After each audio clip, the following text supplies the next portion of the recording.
even with that, ISIS is still recovering significantly, as you just said.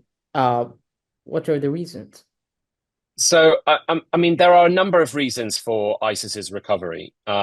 Two really are the most significant. The first and most significant is that ISIS made a decision back in late 2016. So this was 2.5 years before it lost its last territory in eastern Syria. It's at this point in late 2016, it still controlled Mosul, it still controlled Raqqa, but it made a decision to begin what it called a retreat to the desert.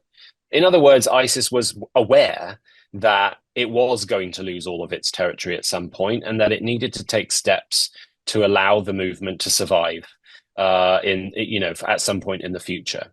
That retreat to the desert was primarily a retreat to the Syrian desert in central Syria. And so it was a pragmatic and strategic decision. We shouldn't forget that ISIS's roots go back all the way to the late 1980s. This is a group that has had historically, before it became a global movement, a presence in Afghanistan, in Jordan, in Iraq, in Syria.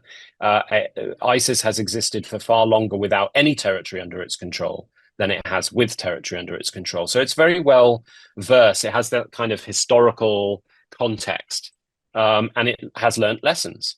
So anyway, it made that decision in 2016 to retreat to the desert, and it had spent that time since building kind of a a support infrastructure in Syria's central Badia desert.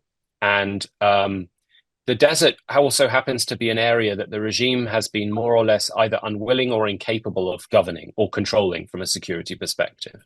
It is a huge expanse of territory, very minimally populated. And apart from some gas facilities around Palmyra and Al Sukna in the center of the country, there's very little out there for the region, for the regime to be securing and to constantly have a presence, especially not when it's already engaged in a nationwide civil conflict. So ISIS took advantage of that ungoverned space. Um, Fast forward more towards today. Following the territorial defeat of ISIS in early 2019. Now, the second reason is also important because it pulls in the regional dynamics and it shows that Syria and the situation in Syria doesn't exist in a vacuum.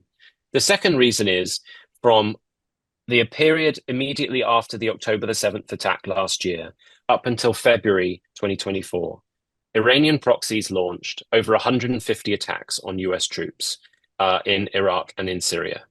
And a majority of those attacks were in Syria. And it forced US troops to hunker down in their bases, and they were not given permission by the US military to leave their bases. So it essentially froze the counter ISIS mission for 4 or 5 months. Just at that period of time when ISIS had, I think, coincidentally made the decision to seek to expand their recovery into northeastern Syria.